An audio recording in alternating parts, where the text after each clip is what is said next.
About 3 months have passed since little Oscar brought light into his mother's life. Isha couldn't be happier with her new baby boy.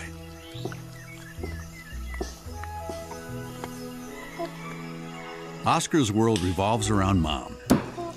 But there are 35 other chimpanzees in his group that make a kind of extended family, and they're never far away.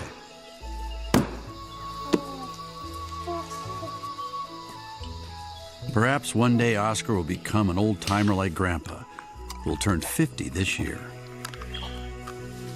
But there are other kids, too. They'll become Oscar's playmates. It's a rich society, but in the heart of the jungle.